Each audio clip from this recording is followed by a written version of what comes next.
Hi, everybody. I'm Dr. Tony Farrell, the chair for the Department of Education and Liberal Arts here at Ashford University. The faculty and staff for the Department of Education and Liberal Arts wish to welcome you to session 4 of our 8-part webinar series, The Dog Ate My Mask, Schooling and Parenting During a Pandemic.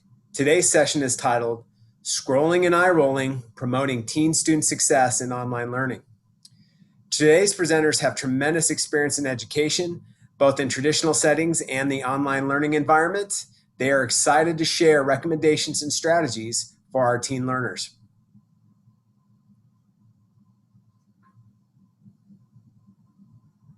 At this time, I'd like our presenters to introduce themselves. Hi, I'm Julie Atkins, and I'm an associate professor in the Masters of Education program. Hi, everyone. I'm Debbie Carpenter. I'm an assistant professor for the Bachelor of Arts in Education Studies program. Hi, I'm Tamika Fitzpatrick. I am the lead faculty and professor in the Masters of Arts in Early Childhood Education Leadership. Hi, I'm Amy Johnson. I'm an associate professor in the Early Childhood Education program. Hi, I'm Holly Lopez. I am lead faculty for early childhood with differentiated instruction as well as child development. Hi, I'm Newton Miller, and I am the lead faculty with the Education Studies program. Hi, I'm Dr. Allison Reeve, and I am the lead faculty for our ECE programs. Hey everyone, I'm Michelle Simisek. I'm an assistant professor in the Bachelor of Arts Early Childhood Education program. Hi, I'm Jen Zauer. I'm an assistant professor in the Early Childhood Development and Child Development programs. Thanks, team. So a few reminders before today's webinar. First, the chat will be open during the webinar. So if you have any questions, Allie and Jen will respond in the chat or we'll bring them forward at the end of our time together today. Also, there's going to be some time for any additional questions at the end of our webinar. Finally, if you have any feedback for us, you're going to be sent a survey at the end of our webinar. Please take the time to fill that out. We use all that information to improve our webinar series. And so with that, I'm going to turn the presentation over to Holly. Hi everyone, welcome. So as educators, when we tell someone we love working with teens, we often get a look that asks, are you crazy? And yes, the days can be challenging, but I feel we are so lucky because we get to support children when they are going through a critical phase of development. As lucky as we are, we have to remember that supporting teen growth is tricky. Many teens look like adults.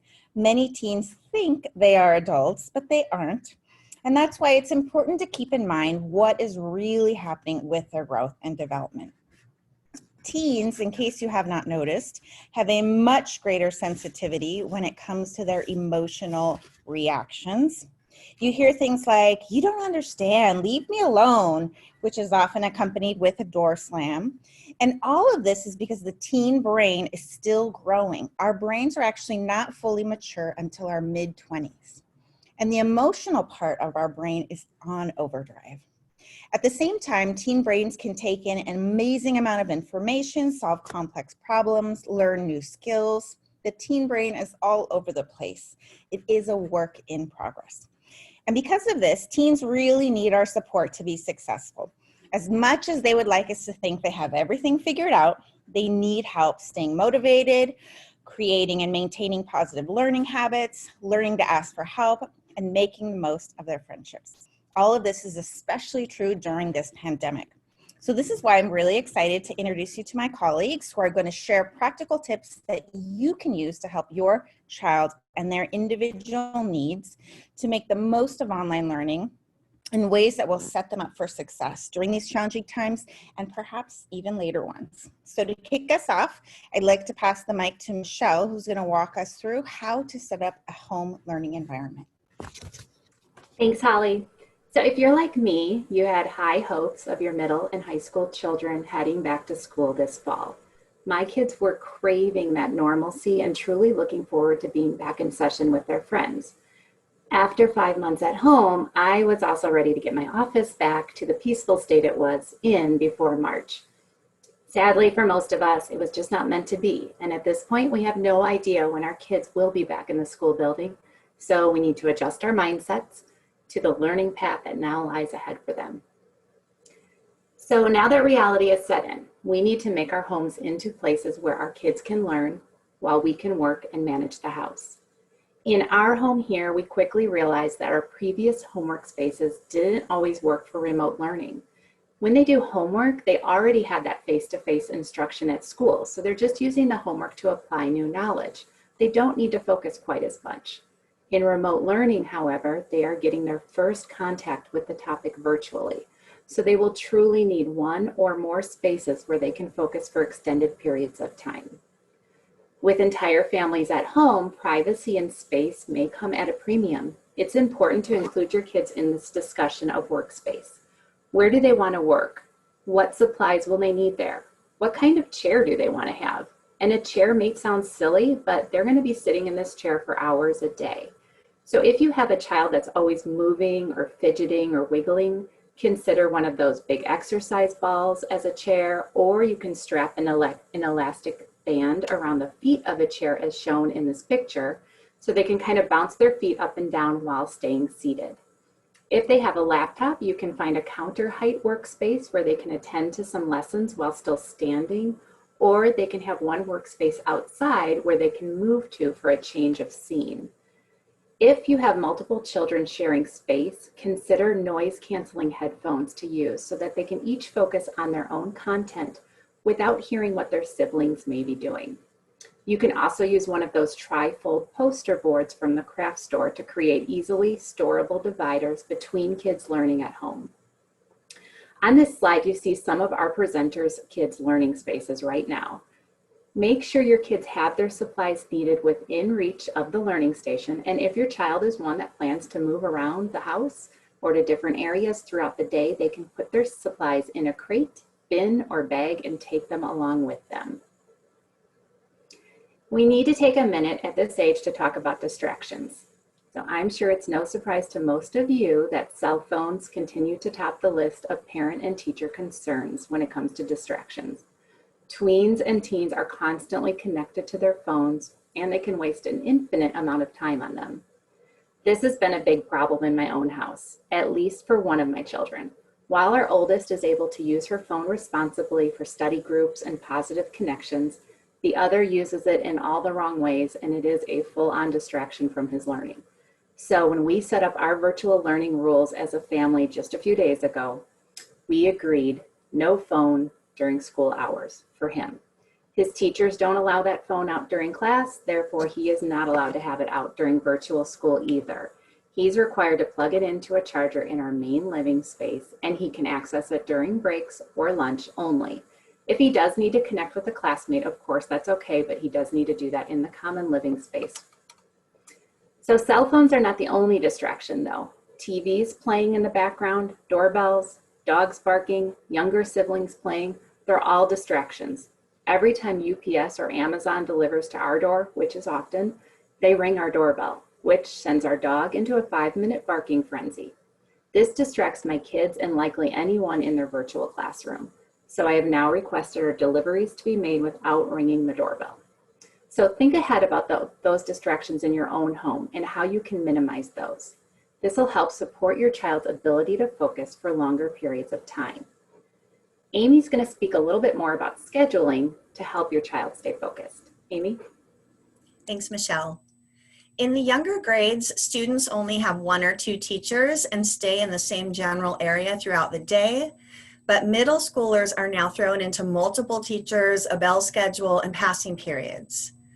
When my daughter started middle school several years ago, we used Meet the Teacher Night to walk the schedule several times. We mapped out the fastest routes, the bathrooms along the way, and other important landmarks. The online atmosphere changes all of this, of course, but the same techniques still work. Talk with your new middle schoolers about multiple teachers, passing periods, etc. Walk them through logging on to each class. In between their classes, encourage them to use the restroom, move around, or get a drink. Things they will eventually begin doing during real passing periods. High schoolers are used to multiple teachers and passing periods, but online learning requires them to adjust how that plays out. So create a schedule that works for your child. On the slide, you see 3 different families with 3 different systems. The one on the left is Michelle's. Her 2 high schoolers have A-B schedules. Their class times are listed to keep them on track. The purple schedule in the middle is from another household. Their mother posted a paper on the wall and told each teen to mark her schedule. Each girl used a different approach. Isabella is using the blocks solely for A-B course scheduling, and Sophia used the stickies to mark out her complete schedule and items of importance. The schedule on the right is what my kids use. Their school does not have synchronous online meetings, and my girls have the same 4 classes every day, so they only need a daily schedule of the work due. So use what works for your home and your child, and if it's not working, change it. You may see the most amazing organizational systems on Pinterest, but if it does not work for your child, it's useless. It doesn't need to be pretty or time-consuming. It needs to be functional. Since I have an online job, I know how to check email, read and respond appropriately, and place each email in a folder. My teens know none of this. They can run circles around me with newer technology, but email has not been a part of their lives until now. They need to be taught that it's important to actually check email, read through the messages, and respond appropriately. Being a student is a profession, so an email to a teacher is a professional communication. Professional emails don't use texting, shorthand, or slang. So show them how to address a teacher and the importance of including their class period, as a secondary teacher may have hundreds of students. Make a folder for each class, subject, or teacher, and show your child how to move messages to the right folder. Do the same thing for their assignments. Put folders on the desktop and show them how to save or move files directly to those folders. Use whatever calendar works best for your child, but show them how to actually use that calendar. A friend's teenager dutifully wrote each assignment in her calendar, but missed several due dates. Her mom then realized that the child was writing the assignment down on the day it was assigned rather than the day it was due. Now, our years of experience trick us into thinking that some things are common sense, but that's not always the case. Her mom had told her the importance of keeping an assignment calendar, so she did. Never being in this position, however, she simply didn't know where to write the assignments. Just as you would for in-person school, go over everything the night before. Put the school materials where they need to be for the next morning. The picture at the bottom is my daughter's workspace, but it only looks like that when we set it up the night before. During the day, items are pushed to the side, books travel throughout the house, and empty cups litter the area. This weekend, that same area had 3 extra chairs dragged around the table, a half-finished puzzle, a paper plate with food remains, and an assortment of junk scattered around. That's not a productive work environment. So each school night, it's cleaned off and prepared for the next day. Pack a lunch the night before. While this sounds odd because they're at home, it is a time saver for you and the kids. When my daughters have to pack a lunch at night, it takes them about 2 minutes. When we don't plan ahead, right around lunchtime, they take an indefinite learning break and turn the kitchen into a culinary school. I received 23 texts in the span of 3 minutes. They all start with, "Where's the," or "Do we have?" Their efforts take at least 45 minutes and leave the kitchen in shambles. The night before, go over what time they'll be getting up. That affects bedtime as well, since they need to get the right amount of sleep. Who will wake them up? What will they wear? Is it an A or B day? What's the breakfast plan? Plan ahead for a smoother morning start. Now, Michelle's going to discuss starting the day off right. So a few years ago, I caught this video of Navy Admiral William McRaven as he gave a commencement speech for the University of Texas. In it, he stated, "If you want to change the world, start out by making your bed." He went on to say, if you make your bed every morning, you will have accomplished your first task of the day. It will give you a small sense of pride, and it will encourage you to do another task, and then another task. We have two teens in our home who could not possibly be more different. One wakes up on time and is naturally organized. The other, well, he'd sleep until noon and watch YouTube for the remaining hours of the day if we let him. I'll let you guess which one's room is pictured here. When I saw this video floating around about the importance of getting your day started on the right foot by making your bed, I insisted my family watch it. Afterwards, we all agreed both of our kids would need to make their beds, brush their teeth, and come down for breakfast fully dressed before their school day. We noticed quickly how much more efficient our less organized child became with this new routine. On the days when he's up and those tasks are accomplished, he is productive. On the days when that bed doesn't get made, his day slowly unravels. I'm happy to report these days he makes his bed probably 95% of the time. We got there through a system of using rewards and consequences just like when he was little. If the bed is not made, there is a consequence. If the bed was made all week, there is a reward. If I've learned anything about kids in the 20 years of education, it's that they truly crave structure, even teenagers. Anything we can do to give that to them in this slightly chaotic time will help. It may not be appreciated in the moment, but it will certainly benefit them in the long term. To help with this, Newton is going to talk a bit more in depth about setting goals and motivation next. Newt? Well, thank you for that introduction. And everything is just so powerful right now. But as we talk about goal setting, I would be remiss if I did not mention these three gentlemen who wrote a book called The Pact.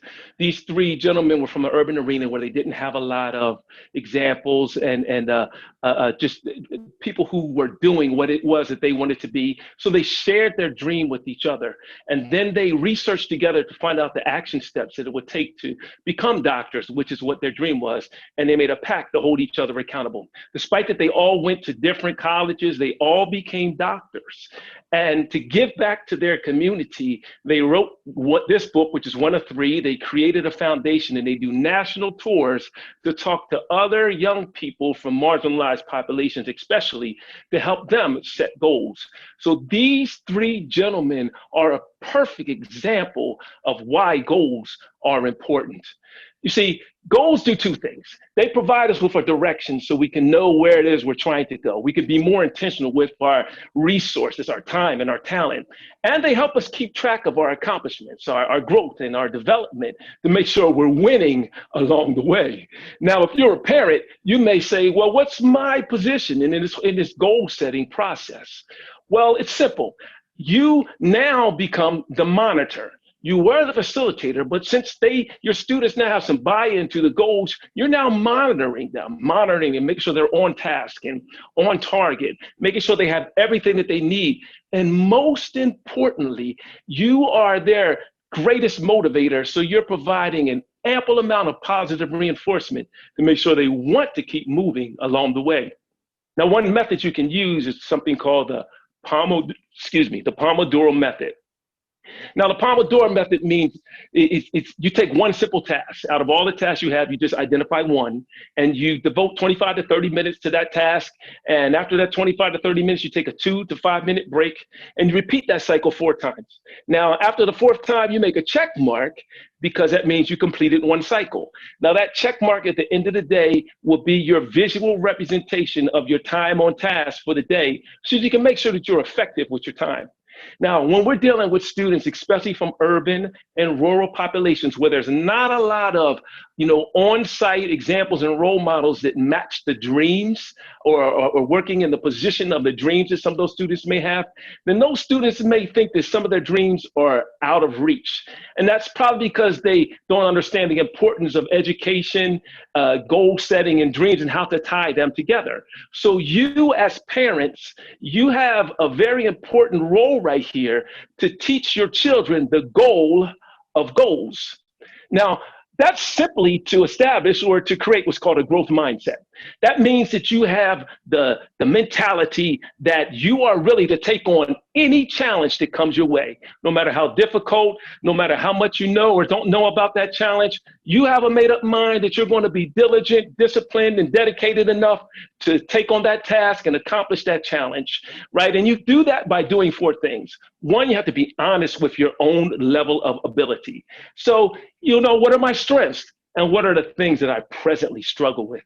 Then you got to set appropriately challenging targets. That means you don't set your targets so low that you're just going through the exercise. If you could do 25 push-ups, you don't do 10 in your workout, you do 27. Push yourself just a little bit above, but you don't set those goals so high that they'll discourage you because you can't make it. You keep them right in the middle. In education, we call that the zone of proximal development. Then you just create a plan and you put some system in place so you can hold yourself accountable. Now, anyone that's setting goals, there's 4 essential questions that you must ask yourself. And those questions are, why do I want to do this goal in the first place? What's the barrier I'm trying to move? What's the problem I'm trying to solve? And then you say, well, what exactly is the goal? What do I want to do? And then how will I get it done? What are steps involved? And when do I want to have it done? How will I hold myself accountable? Now, once you've done all this, man, you've done most of the work. Now, all you need is some system of visual accountability so you can make sure that you keep that goal in front of you. So let's start with visual systems. So there's different apps, if you will, that you could download: Classroom Dojo, Seesaw, Family Bell. These might be things that your teacher may be using with your student or not, but you could go online, download them for free, set yourself up as the educator and your child as the student. You can set alerts, you can set tasks, you can give reminders, you can give notes, they can ask you questions, you can answer them from wherever you are. Right there on your device, you have a visual system to hold your child and yourself accountable to making sure that they're moving forward to their goals. But if you're a little bit old school like me, then you want to use more of a hard copy visual system. Now, with that hard copy visual system, you could do like I do and go on Google and just type in, goal setting charts or something like that. And there'll be hundreds of them there. You can download one of them or you can create your own. The good thing about it is because it's yours, it doesn't have to be pretty. You just need to have a place where you can put it in your house. So you need a wall or a closet door, a mirror, a place on the refrigerator where that thing has to be posted. Now, the reason why it has to be posted is because, number one, it creates a culture of goal setting in your house, which is going to prove positive in your child's life for the rest of their life. Secondly, because you're dealing with teenagers and you're trying to hold them accountable, when you have that thing visible, it makes the conversation about goal setting, about the action steps and being accountable, it makes that conversation eligible at all times, and that always helps. So with that hard copy visual system, you want to make sure you have the category of the goal, what the goal statement is, why you're accomplishing that goal, what are some of the steps, and then how you're going to measure yourself to make sure you're moving forward in that goal. Now, I want to show you one system that we use called the 4-square goal system. Now, we use this in the freshman academy in a school where I was the principal, where we would have students divide the paper into 4 pieces and give goals from 4 different quadrants in their lives. In this case, it's family, friends, health, and school and career. Then they write that goal in that square in the affirmative as an I can or I will statement. And then underneath they write 2 to 4 words why they want to accomplish that goal and then when so they can hold themselves accountable. And we do this so the student can see that there's different dynamics to their lives and they can approach themselves holistically and know that they're responsible for every quadrant of their life. They're the ones that are going to make themselves powerful in the long run. To go along with that, we use something called the goal staircase. Now that goal staircase, you take one of the goals from the 4-square goal system and you write it on there, and then you and your child research what it takes to accomplish that goal from that goal and then write the milestones backwards. For example, say the goal statement is I want to be a doctor. So you and your child, you go on and you research together what it takes to become a doctor. So you're going to see, okay, to become a doctor, I have to do a residency. Well, that's a milestone. Then you'll see, well, I have to be in med school to do a residency. Well, that's a milestone. I got to take the MCATs to get in med school. So that's a milestone. I have to have a degree in order to take the MCATs and get into med school. Well, that's a milestone. Maybe I have to take a test, depending on what state you're in, to get into college. Well, that's a milestone. I got to complete high school. So you list all those milestones. It could be 22 of them. It could be 7 of them. It doesn't matter. You list them on that staircase, right? And then from where you are in your life, your child begins to march forward and begin to work towards accomplishing those milestones. And each time they accomplish it, they put a gold star or something on that sheet to say, I did this, I accomplished this, so they can celebrate themselves. Now, as a principal, when my students were doing their senior project, the ones that were in my freshman academy, when we put this in place for them, routinely, they would come up to me, Mr. Miller, I just did my senior project. And they would have me sign on their milestone block as their gold star to say, I did this. I can't tell you how priceless it was to see the sense of accomplishment and pride in their lives and in their eyes when they did that. Another strategy that we want to show you, something called a vision board.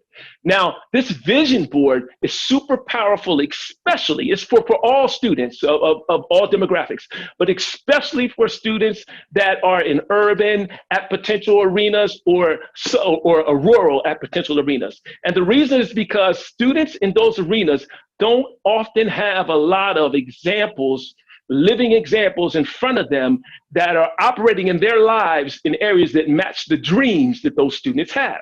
So this vision board forces them to write down their goals, which is tough to do anyway. So they write those goals down, and then they create some pictorial or visual depiction of that goal, but not just that goal, but of themselves as they accomplish that goal. So they have to see the goal and then see themselves accomplishing that goal and draw it, write it down. So what that does is it forces them to use what's called multiple intelligences. It forces them to map their left brain with their right brain and synergize it together so that their brain is now focused on one single point. It makes them a juggernaut. It makes them unstoppable in accomplishing their goals. So it's a very, very powerful strategy that you should consider with your child. So you need to also, well, I need to remind you as parents that you need to let your children know that there's a big difference between goals and dreams. Right? So the difference between goals and dreams is that dreams are just arrows that are meant to hit some target down the, some target off in the future, down the range, right? But the desire that your child has, that's the bow that propels that arrow.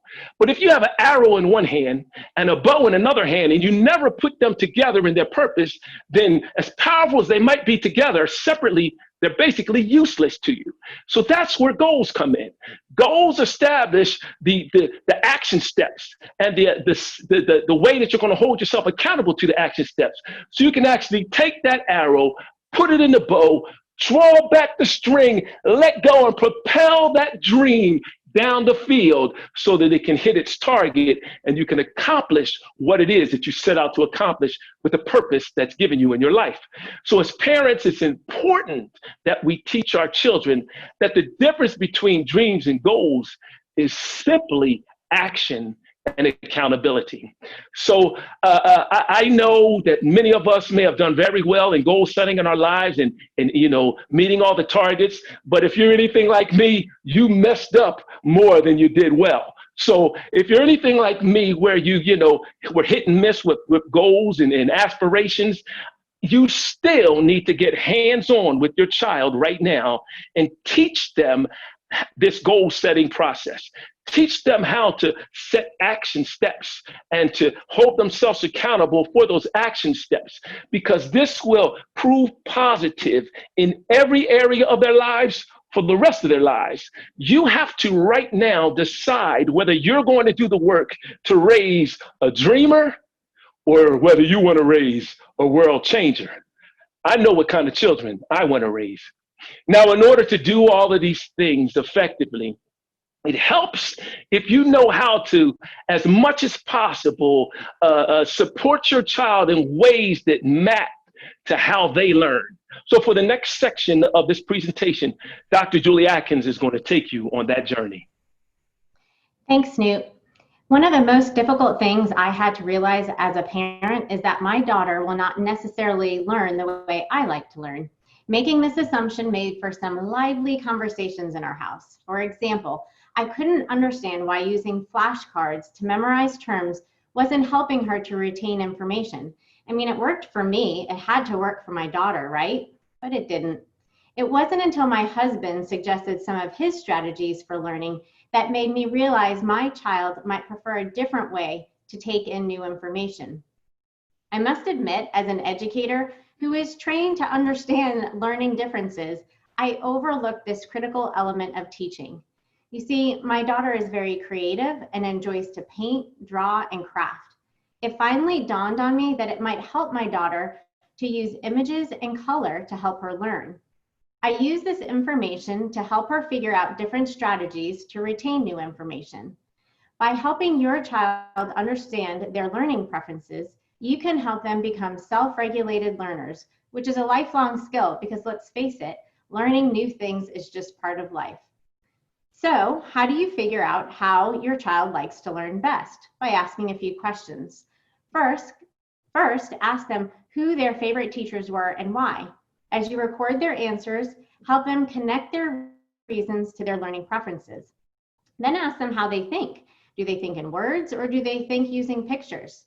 I bet you'll never guess how my daughter thinks. That's right, in images. So if your child is taking notes during a teacher lecture instead of words, they might draw in pictures to help them remember the content.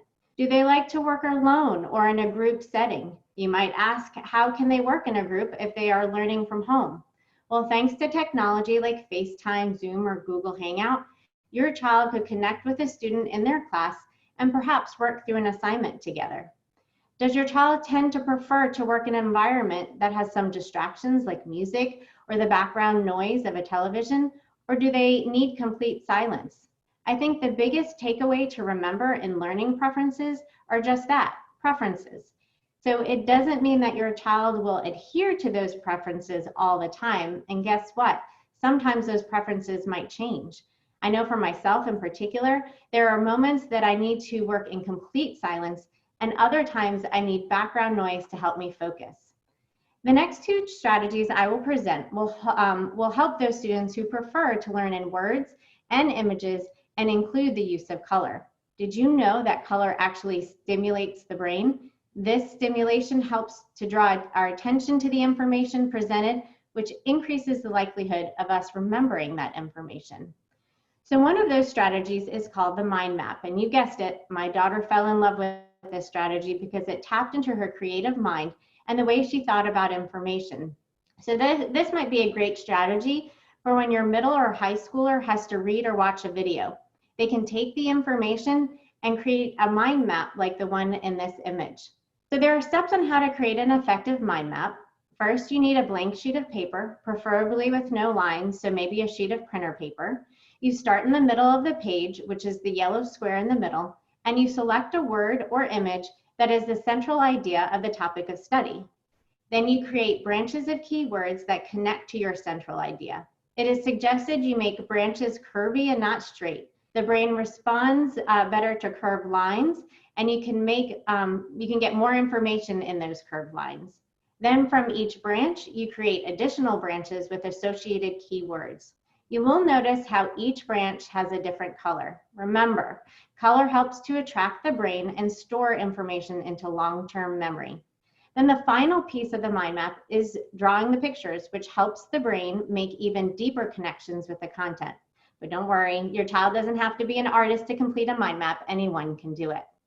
The last strategy I will share with you is the interactive notebook.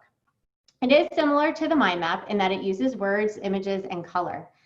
So let's assume again that your middle or high school student is taking notes during a teacher lecture or a video. They would use only the right side of the spiral notebook to take their notes. Then on the left side of the notebook is where they would draw pictures, use a few keywords, and yes, use color again to represent the information that helps them make sense of the new knowledge. Again, this just helps students to commit the new knowledge to memory by making it more meaningful. It is also a great strategy to help students learn how to paraphrase ideas into their own words. Next, Tamika will share specific academic and life skills with you. Thank you, Julie. So one of the most common concerns I personally hear when working with middle and high school parents is our inability to help them with their math. And frankly, for many of us, it's been a very long time since we've taken a math course. But there are several online resources that can be helpful, ranging from Khan Academy that you see there to EdSmart, which provides a list of resources. And don't forget about the Purdue Writing Lab. But if you don't have time for a refresher course, and personally, who does in this environment, be sure to tap into your available resources like retired teachers, family members, and older children. So while it can be difficult to provide specific academic support based on the varied needs of our students, there are life skills that can serve as the focus of the additional time we now have with our children.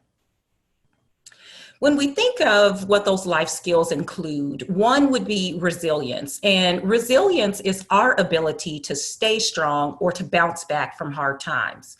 Resilience has many facets, and each one of those is going to reinforce the other. But building resilience, is about assessing your blind spots and asking, in which of these areas would it help me to step forward and to be more engaged? Additionally, there are two types of people: those who allow their time and attention to be controlled by others, and those who are indistractable. So to become indistractable, you should stop telling yourself that I'm a person with a short attention span or that I have an addictive personality, and instead tell yourself, I am indistractable. When we think about our households and our needs, our households are all different and our children are all different. So be sure that you're assessing your household and each of your children individually before you develop a plan. As middle and high school parents, I think we have a rare opportunity to revise or let go of old adages and systems that may not give time and space to what our children need now. But we can do this, we can make these revisions before they go to college, where we may not have a say in their learning, their work ethic, and surely not their study habits. Having been a remote worker for quite some time, my family had already begun to make the shift from a time management perspective to one of self-management. So in doing that, I primarily help my children with four things. First is I help them learn how to manage their own internal triggers that may cause distraction. Second, I remind them to plan their time to make time to focus or gain traction. And I tell them, you can't call something a distraction if you don't know what it's distracting you from. Third, I help them learn to manage their external triggers. And we've heard those before: emails, phone alerts, social media. And fourth, I help them learn how to use the technology against itself so it can stop being a distraction. And I saw some great ones coming up in the chat. I also encourage my children to self-monitor through what are called effort packs. And those effort packs allow me to move away from being the bad guy to the accountability partner. So when we're preparing these effort packs, we first discuss what each child needs so that they can feel independent versus isolated. The packs are going to require pre-commitment from my family, but my children are committing to the ways that they are going to reduce impulsivity with forethought. So if they know they have an impulse to pick up their phone when they're bored, they can decide where their phone will be placed to avoid that impulse. But it means essentially that they are active and my role is passive. So while I may provide descriptors of distractions that we should consider, I truly avoid the prescriptive approach of solving their problems, which we all know does not teach problem-solving skills. So they set the rules and they are responsible for enforcing them. And I know that if I were to impose limits without their input, I'd essentially be setting them up to be resentful, and I could be incentivizing them to cheat because, again, I'm not going to be there to monitor their every action. So earlier you heard a discussion about the benefits of a focus friend, which can also be helpful when it comes to the effort packs, as they can add a level of accountability. But it's really important, again, that we realize that mistakes and adjustments are going to be a necessary part of making improvements. So we also, in those packs, promote self-compassion. And what do I mean? We're modeling positive self-talk and seeing our missteps as opportunities for improvement. Many of us have our professional lives, and so we're trying to balance these things. But in our professional lives, if we supervise others, one of the things that we tend to do is prepare ahead of time. And in this case, as we prepare ahead of time, we want to make sure that our child has the resources, the materials, and the ability to meet their expectation, and frankly, yours too. So let's be clear on what those expectations are. And Dr. Miller talked about that with the goal setting. But we also want to be sure that we are modeling self-management.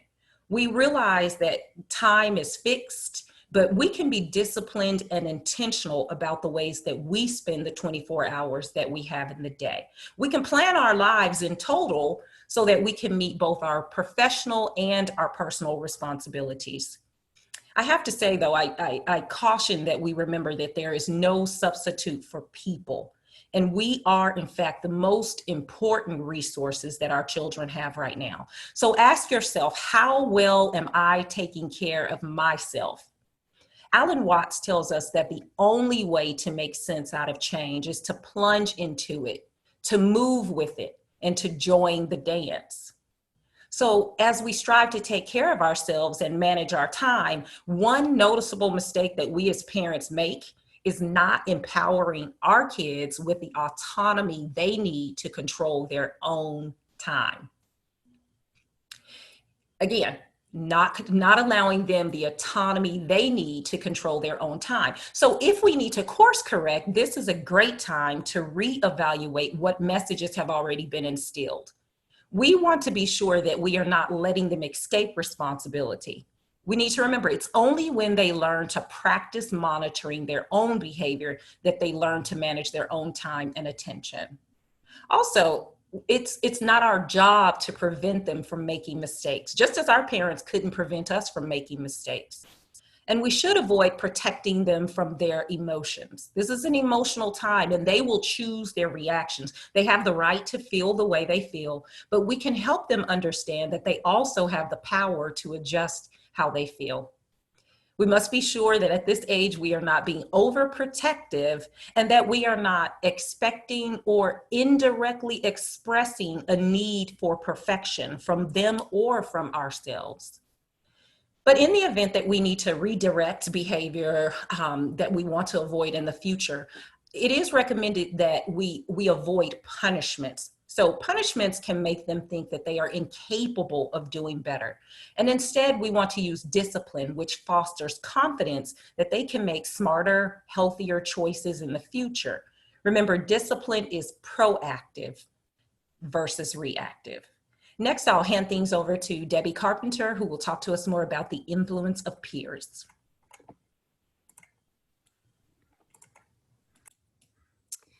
Thank you, Tamika. So it's clear, our teens love and need their friends. While isolated, friendships are critical to your teen's well-being. In the teen years, friendships are more abstract and more emotional. Just the presence of others is enough without structured activity. My daughter FaceTimes her friends while she washes her face and cleans her room. I watch her working at her desk with her phone propped up and a friend's face visible. They are alone, but together. Our teens' bodies and brains need social connection. It's not just teen angst. Research says that in the teen years, time with friends is more enjoyable and social rejection hurts more than any other time in their lives. Friends are the main calmers of stress for teens, and friends replace parents in decreasing negative feelings, lowering stress hormones, and boosting self-worth. How often have you heard, "You have to say that. You're my mom. Your opinion doesn't count"? Your teens need the support of friends to feel connected and to do well academically. Remember, teens have lost most of their in-person interaction and the rush that comes with back to school. What can we do? First, we support them in socializing safely. We all have different comfort levels with physical distancing, and you may find the same in your neighborhood. My daughter has 2 friends that are her quarantine bubble. She may visit these friends and they may come to our home as our rules and social habits are similar. When school starts, she can gather with these 2 on our back patio to do homework, to eat, and decompress. So here are 5 tips for supporting your teen's socialization. Tip 1, encourage your teen to have lunch nearly every day with friends. Through Zoom or FaceTime, they could meet to eat, laugh, and debrief. Encourage them to go to a space that is separate from class space and outside if possible. Tip 2, back off. I know, blunt, right? Imagine if they were at school. You would not be on campus during passing period asking them to take the dog out, make their bed, or debrief about the day. Bed making is important, but have them handle this before or after school. Respect their in-school social time by allowing it to unfold with limited interaction from you. This goes for passing periods too, as these are critical in the transition to online learning. Tip 3, encourage your teen to find 1 or 2 friends in each class to be study buds, friends they can go to with questions, to collaborate on projects, or to do homework with. Remember the ask 3, then me strategy from the last webinar? Your teen needs their 3 too. True story. I used to discourage my daughter from doing homework with friends, but I now believe that this is a motivator rather than a detractor and will increase her chance of success during online learning. Tip 4, encourage your teen to join a homework club after school. This might be a wider circle of friends that enjoy each other's company and just need presence of friends to feel connected. Misery loves company, right? Teens may take turns choosing the music, or they might all have their own earbuds in. You might prefer a small in-person homework club, but the key is beginning a homework routine on day 1 and supporting your teen in completing homework before enjoying downtime. Tip 5, encourage your teen to break a sweat. Exercise is essential to teen brain function, and it's social too. This might include walking, hiking, biking, or any activity where teens can socialize safely. My daughter does workouts virtually with friends in the garage. Having a partner builds accountability and makes working out fun. One app both my teens love is called Workout Woman, but don't worry, it's for women and men. The app has free workouts, including the Daily 7, a 7-minute workout that activates the whole body. It's super easy to follow. Finding short, effective workouts is fun and increases blood flow to the brain. In short, peers matter. So value their influence and help your teen connect with friends during and after the school day. Social emotional wellness leads to academic success. I'll now defer to Tony, who will talk about the importance of the coach. Thanks, Debbie. So the mentoring relationship is potentially one of the most important relationships that your teenager will have. If your son or daughter is struggling, I encourage you to have them connect with their favorite teacher. If they're reluctant to do so, then it's okay for you to make a connection on their behalf. So personally, I grew up in a single parent household. My mom worked all the time and was often not home for my brother and I. However, I had a mentor in my high school baseball coach. I still remember the day that he said to me that I could play college baseball. At that point, college was not even a consideration that I had. So that comment changed the total direction of my life. I became an educator, eventually a coach. And so now I have a really strong desire to provide the same impact for teachers, students, friends, and family as Coach Lopez provided me. So the course of a student's life can be changed by the relationship that they have with these teachers and coaches. These important individuals can help support your kids to achieve their goals, and then also to support their emotional well-being. So as Ali and Jen have been sharing in the chat, our open source ed resource page is available to you to support all that we have talked about today. If If you don't find what you're looking for there, there is additional resources that will be added after this webinar. So feel free to share this resource in local places, school pages, or share with those that might benefit from gathering of resources.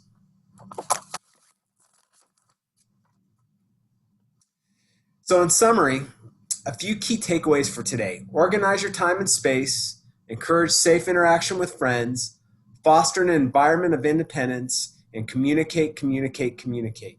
You can never over-communicate with your kids. So we have shared a great deal of information today. And now I'm going to turn it over to Allie and Jen to see if there are any questions for our panelists. So much wonderful information, Tony. I know I was jotting down some notes of, different apps and things that I saw to use with my own kids. There were a few questions that Allie and I have gathered that were posted in the chat. So Amy, we would like to start with you. Amy, you talked about how important it is to find an organizational system that works for you. So what tips or guiding questions do you have for a family to try to determine a system that hopefully works from the beginning? I would say keep your individual child in mind. So do they like to write things down, like a to-do list, or do they like to have something online? Do they like things just black and white and plain, or do they like lots of colors and lots of different pens to do things in different colors? Can they do big tasks at once? Like if you say, go clean the living room, when you come back, will the living room be clean? Or do you need to say, go pick up the dirty clothes, the dishes, and your shoes from the living room? So that can help you break down the organizational structure into either big tasks or little tasks. And ask for their input. Ask what they would rather use. Yeah, those are great tips, Amy. I like the idea of asking questions because it's so important, as was mentioned today, and I saw some people saying in the chat too, to help empower our kids and to help our kids learn, that it's okay to ask questions, it's okay to have a voice, it's okay to have an opinion. So those are great ways to really bring them in and hopefully find that system that works in the beginning, but if not, to know that it's okay if we still have to tweak it and adjust again. Yep. Awesome. And I see a great question in the chat, and I'm not sure, Michelle, I know you talked about this a little bit with your son in his bed and getting him motivated to do that. So maybe you could answer this, but what's the difference between punishment and discipline, and possibly some examples? And not to put Michelle on the spot, if anyone else has an answer they'd like to share. I feel like this might be more of a Tamika question because she was speaking about the discipline, and I was hoping that what I was doing with my son was following in line with what she was saying, actually. Tamika. Okay, so when you think about discipline versus punishment, so discipline is going to be proactive. These are giving your child an opportunity to actively participate. So what you're really trying to do, the difference is having them make a choice versus issuing a consequence on the back end. So when you think about your discipline, it's going to be, okay, let's think in terms of, if this were to happen, how would you address it? So it takes the decision out of the parent. Well, I shouldn't say it takes it out of the parent's hand. It makes the child an active participant in what the consequence is for undesired behavior. I hope that makes sense. So I'll chime in with that, Allie. We just had a meeting 2 days ago with our teens, and we did just that because we were having an issue with the social media and the interference. And we set a family pact, and we asked, what do you think is reasonable? And what he said was the biggest punch it's going to take is if we remove his technology. So he picked that as his own and said if that's his consequence, he's going to be very motivated to do what he needs to do.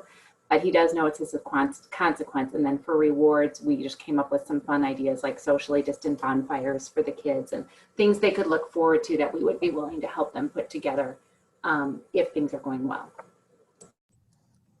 Could I chime in for a second? One of the things that I would also say is that, in terms of things that are used for distractions like technology, you can also use that as a reinforcement.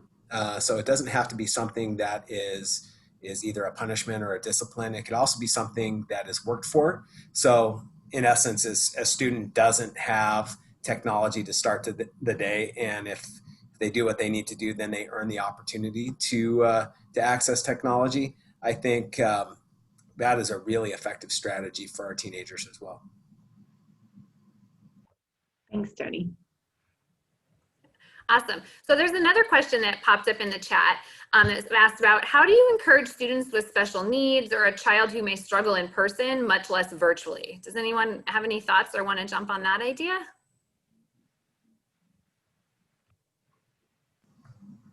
Yeah, I can address that as well. So one of the things that I would say is that you have to really understand, I think as a parent, what your son or daughter's individual education plan is really composed of, and what are the services that your student has as it relates to your IEP. So I think that if you're unclear about what level of service that you have related to your IEP, I would really get in contact with the case manager for your son or daughter. Also, I would say that be an advocate for your son or daughter. If you feel like their needs aren't being served, if they have an IEP, then you certainly have a right to talk to an administrator, a teacher on site. In many environments, and I can't speak directly to your environment, but many environments are providing direct services for students with disabilities on site, certainly in a safe environment as it relates to our current COVID-19 status. So I think more than anything, connect with an administrator or a teacher at your school. That's a great suggestion, Tony. I know that teachers and administrators always appreciate it when teachers or parents come to them if there's something that they're concerned about or a question that they have about their child and getting their needs met. So that's a great suggestion. I think Allie had a question for Newt. So, go ahead, Newt.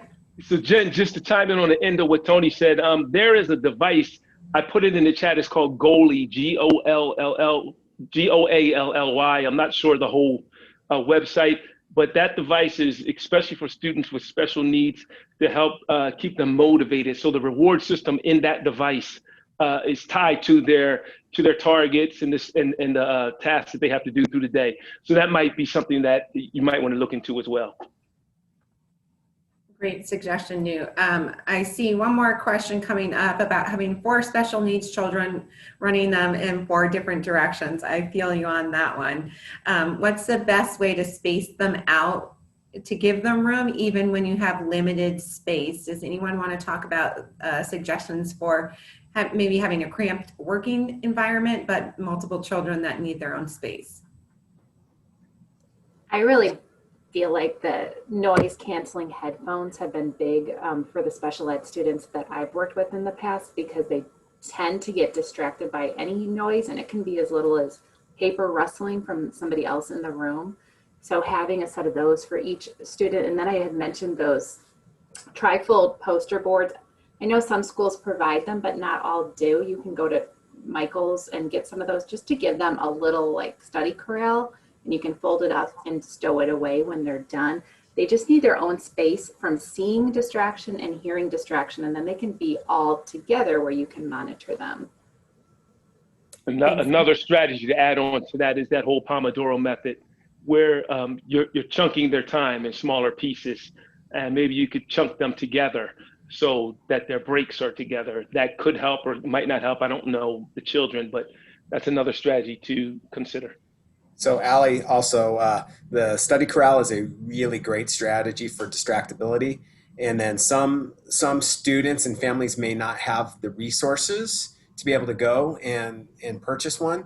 I think you can go to your supermarket, somewhere that has big cardboard boxes, and you can certainly make your own. So those are really, I would say, as far as distractibility and space, the study corral is a really, really solid strategy. Yeah, I have a little guy on my own who, even when no one else is in the room, needs that study corral. So I fully understand that. And with that, we're just coming to an end here. We have about 1 more minute, so I'm going to pass it back to you, Tony. Thanks, Allie. So certainly appreciate you guys attending our 4th webinar in the series. So come back next Wednesday, And we're going to talk about resources. Now the good stuff. What's out there to add to my toolbox? It'll be really informative, lots of strategies and resources that are accessible online that you can use to supplement what's happening at home. So with that, I think we're gonna end today's webinar. Thanks, team.